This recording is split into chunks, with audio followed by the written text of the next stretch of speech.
하나님께서 예레미야에게 한 가지 명령을 내리시는 것으로 오늘 이 7장 말씀이 시작됩니다. 그 내용은 바로 하나님의 집, 여호와의 집, 그 성전 문 앞에 서서 그곳에 예배드리러 오는 사람들에게 하나님의 말씀을 외치라는 겁니다. 그가 외쳐야 할 말씀의 내용은 그들이 절대적으로 싫어할 만한 내용이었습니다. 그들이 듣고 싶어 하지 않은 내용이죠. 4절에 보면 너희는 이것이 여호와의 성전이라 여호와의 성전이라 여호와의 성전이라 하는 거짓말을 믿지 말라, 이렇게 선포하라고 합니다. 이게 무슨 말일까요? 사람들은 분명 그곳을 여호와의 성전이라 하며 그곳에 모여 예배를 드리고 있는데 그것이 거짓말이라는 겁니다. 그곳은 여호와의 성전이 아니라고 선포하라는 거죠. 만약 누군가가 우리 교회 앞에 서서 우리가 이렇게 예배하러 들어오는데, 여러분 이곳이 교회라는 말을 믿지 마십시오, 이곳은 교회가 아닙니다, 선포한다면 여러분 어떻게 반응하시겠습니까? 처음엔 무시할 수도 있겠죠. 근데 이 사람이 계속해서 예배 시간마다 우리 교회 앞에 서서 이곳은 교회가 아닙니다 말한다면 우리는 그 사람을 쫓아내려고 할 겁니다. 그래도 말을 듣지 않으면 경찰도 부르겠죠. 나중에는 이 사람과 몸싸움을 할지도 모르겠습니다. 왜 그럴까요? 우리가 듣기에 말도 안 되는 소리를 하니까요. 이건 그냥 우리 교회를 공격하는 사람이구나, 이렇게 우리가 여기는 겁니다. 마찬가지로 하나님은 예레미야를 성전으로 보내 그곳에서 절대 외치면 안 되는 소리를 지금 외치라고 하는 겁니다. 거기서 이 소리를 외치는 순간 어떻게 되는 겁니까? 유대인들과 싸워야 하는 겁니다. 여러분 같으면 순종할 수 있겠습니까? 당시 이스라엘 백성들은 하나님의 이 성전을 아주 거룩하고 신성한 장소로 여깁니다. 그곳에서 예배하며 기도할 때에 하나님께서 그 예배와 기도를 반드시 들어주실 것이다, 받아주실 것이다 라는 믿음이 그 당시에 있었던 거죠.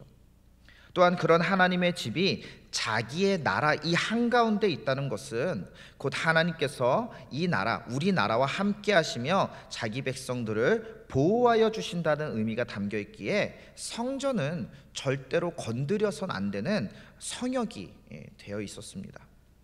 그런데 하나님은 예레미야에게 그곳은 더 이상 성전이 아니다, 너가 바로 이것을 그들에게 똑똑히 전해라, 이렇게 말씀하시는 겁니다.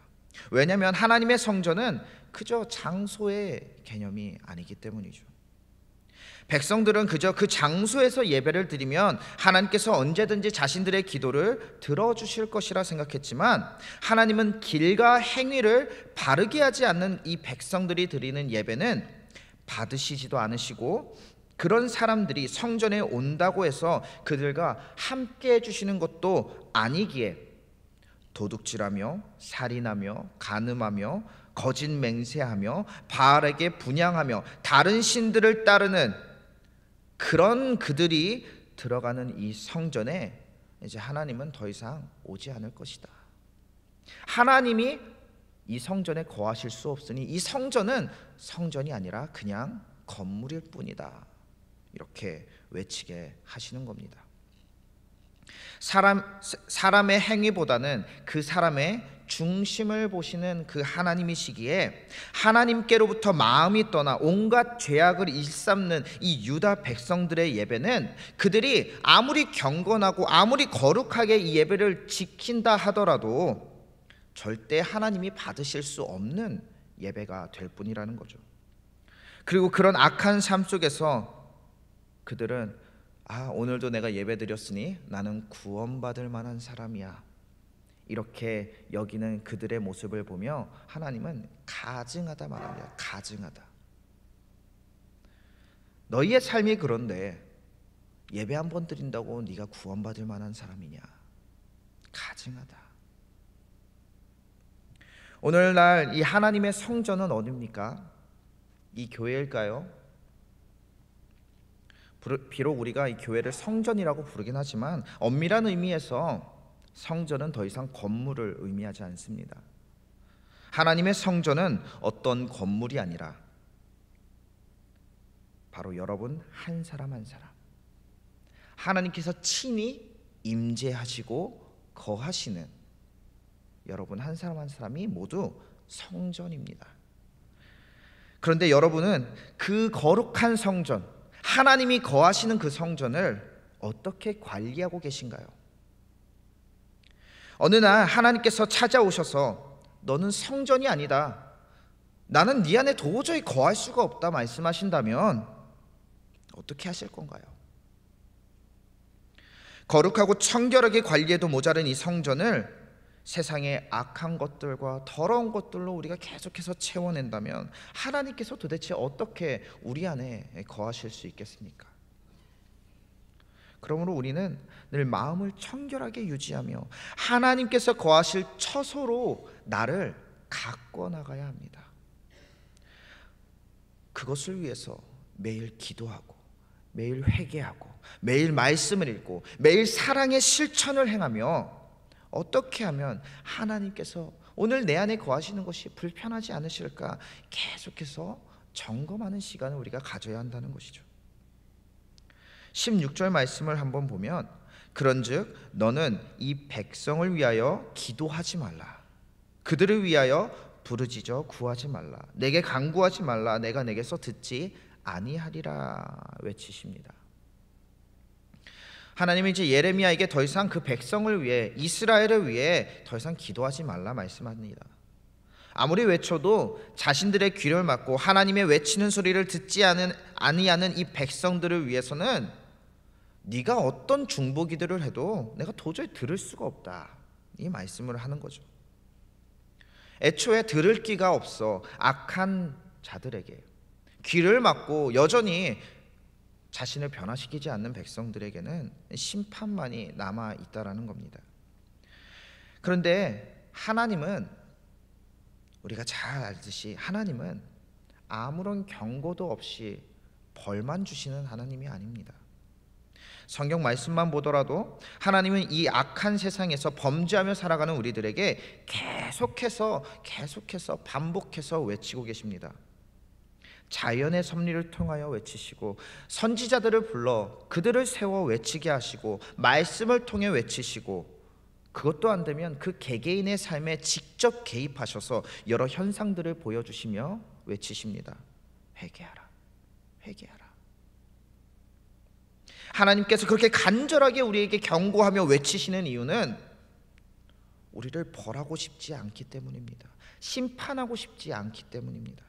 혼내고 싶지 않은데, 화내고 싶지 않은데, 화내지 않으면, 가만히 냅두면 계속해서 더 악한 길로 가는 우리들의 그 악한 모습 때문에 하나님은 도저히 가만히 계실 수가 없는 것이죠. 왜냐하면 이 문제가 우리의 생명이 달린 문제이기 때문입니다. 그런데 그런 경고를 받으면서도 귀를 막고 전혀 변화되지 않는 백성들에게는 심판이 있을 수밖에 없는 겁니다. 하나님이 심판하고 싶으셔서 심판받는 것이 아니라 우리가 스스로 귀를 막고 그 심판의 자리에 우리가 스스로 걸어가기 때문입니다. 그런데 우리는 생각하기를 하나님은 죄인들을 심판하시는 무서운 하나님이야, 두려운 하나님이야, 그러면서 오늘 내가 지은 죄로 인해 심판받지 않을까 걱정하고 두려워합니다. 그런데 성경의 말씀을 잘 읽어보면요, 하나님은 그저 모든 죄인들을 심판하려고 하시는 분이 아니라 하나님께서 외치는 소리, 그 경고의 소리를 듣지 않고 자신의 귀를 막으며 회개가 없이 계속해서 범죄하는 이들을 어쩔 수 없이 심판하셔야만 하는 하나님이 등장합니다. 하나님은 우리를 심판하기를 원하시는 분이 아니라 복 주시기를 원하시는 분인데, 어떻게 해서든 우리가 행복하기를 바라고 우리와 잘 살기를 바라시는 분인데, 그래서 우리에게 회개하고 돌아와라 외치시는 분인데 우리가 귀를 막으면, 그것을 듣지 않고 회개하지 않고 여전히 그 죄의 길 가운데 있으면 방법이 없다는 거죠. 그래서 하나님은 눈을 가리고 자신만의 가치로 선악을 구분하며 하나님을 잊어버린 백성들에게는 이제 심판밖에 남은 것이 없다, 이렇게 경고하고 계시는 겁니다. 우리가 죄인이기 때문에, 죄를 지었기 때문에 심판하시려는 것이 아니라 우리가 죄를 인정하지 않고 귀를 열지 않고 회개하지 않기 때문에, 하나님과 그 올바른 관계로 회복되고자 하지 않기 때문에 결국 심판이라는 칼을 뽑아들 수밖에 없다는 겁니다. 우리가 이번 주 주일에 함께 모여 이 광화문 연합 예배를 드리러 갑니다.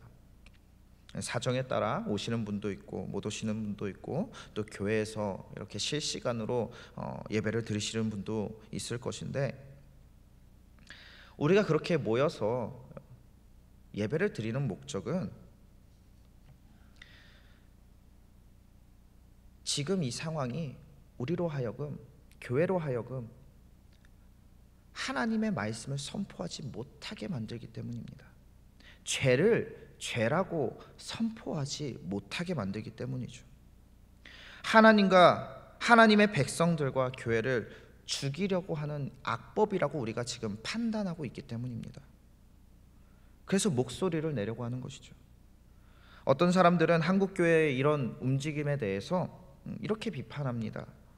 지금 그것 말고도 교회 안에 일어나는 수많은 죄악들이 있는데, 그런 죄악들에 대해서는 목소리를 그렇게 내지 않으면서 왜 이 차별금지법, 이 동성애에 대해서는 그렇게 엄청난 죄악인 것처럼 들고 일어서느냐, 왜 이렇게 예민하게 구느냐, 이렇게 우리들을 비판합니다. 그런데 우리가 이 법에 대해, 그리고 이 동성애에 대해 그렇게 예민하게 구는 이유는 그 죄가 우리가 짓는 다른 죄들보다 더 크기 때문이 아닙니다. 동성애의 죄를 짓는 사람들과 우리가 짓는 우리들과 도대체 뭐가 다르겠습니까? 똑같죠. 똑같은 죄인들입니다. 하나님 앞에서는 그들이나 우리나 똑같은 죄인입니다. 십자가의 은혜가 필요한 죄인들입니다. 그런데 문제는 이 차별금지법과 동성애를 옹호하는 사람들이 주장하는 게 뭡니까? 하나님이 분명하게 해석의 여지가 없이 죄라고 주장하는 것을 아니다, 죄가 아니다, 우리는 정상이다, 그러니까 죄라고 말하지 마라, 그거 차별이다, 그렇게 말하면서 법으로 우리의 입을 막겠다는 거 아닙니까?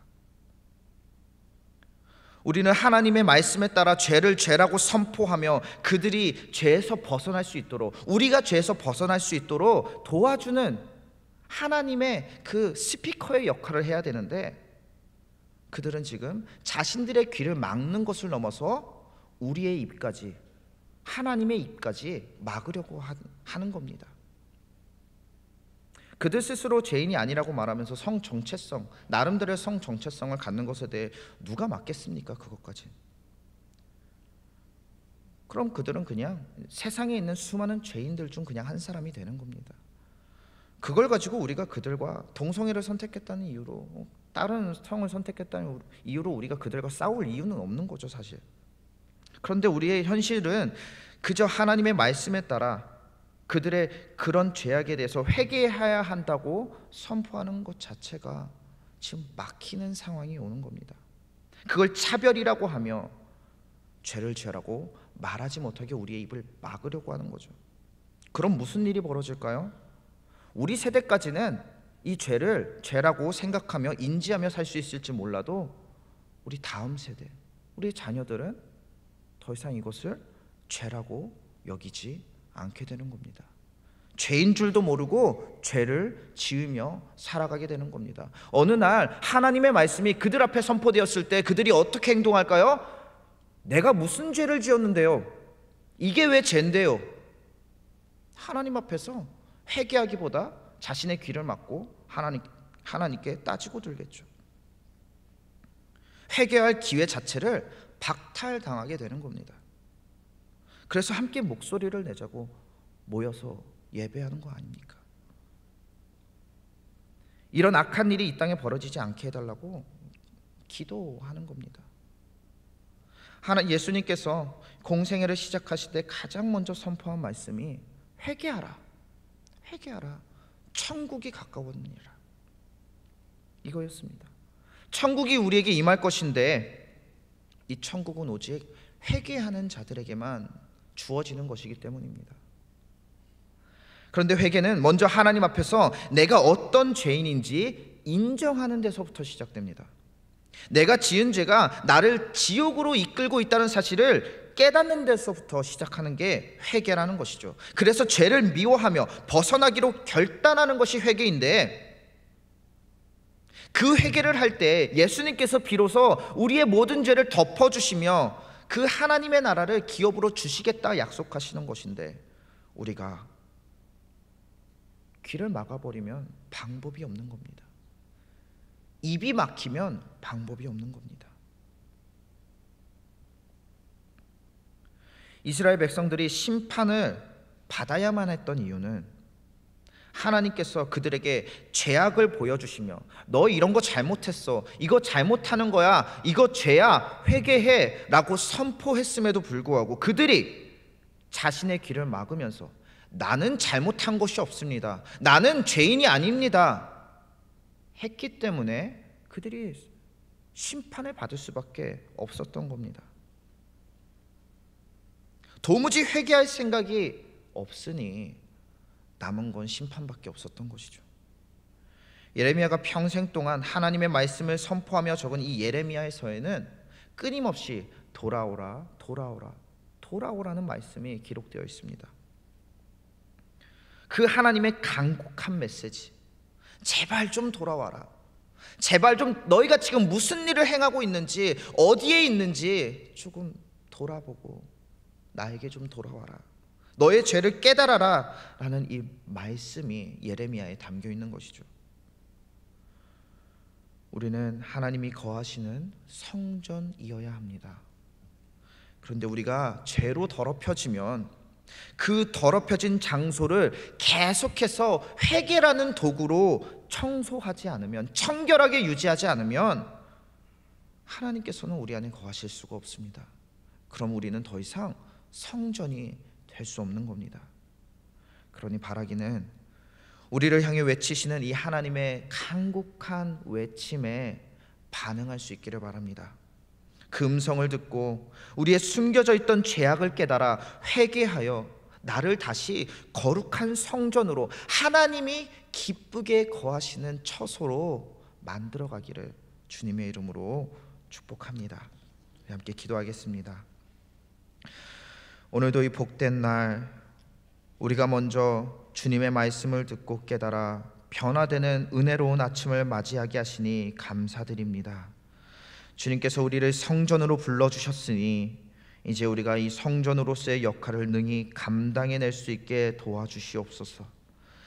죄가 우리 안에 들어올 때마다 지체하지 않고 그 더러운 죄를 깨닫고 회개하여 하나님을 영접하기에 부족함이 없도록 우리를 사용하여 주시옵소서. 또한 우리에게 죄를 깨닫는 지혜뿐만 아니라 하나님의 말씀을 선포하는 지혜를 주셔서 세상에 하나님의 거룩한 말씀을 선포하게 하시며 세상이 바로 우리 교회 공동체를 통해, 우리를 통해 빛으로 변화되는 역사가 있게 하여 주시옵소서. 병중에 있는 환우들이 있습니다. 주님께서 그들의 아픔과 슬픔과 고통을 전부 아시오니 그들을 위로하여 주시며 놀라운 회복의 은혜를 경험케 하여 주시옵소서. 또한 생활의 어려움을 놓고 엎드려 기도하는 그 성도들 한 사람 한 사람 기억하여 주시고 그들의 상황들을 돌보아 주시고 주님의 능력으로 능히 승리하며 근심이 없게 하여 주시옵소서. 오늘 예배 자리에 주님께 드릴 예물을 정성스럽게 올려드리는 손길들이 있습니다. 이 손길들 위에 주님의 놀라운 복을 부어주시고 그 삶의 현장 가운데 늘 베풀기에 부족함이 없는 풍성함이 넘쳐나게 하여 주시옵소서. 오늘도 함께 하시며 우리의 간구를 들으시는 예수 그리스도의 이름으로 간절히 기도하옵나이다. 아멘.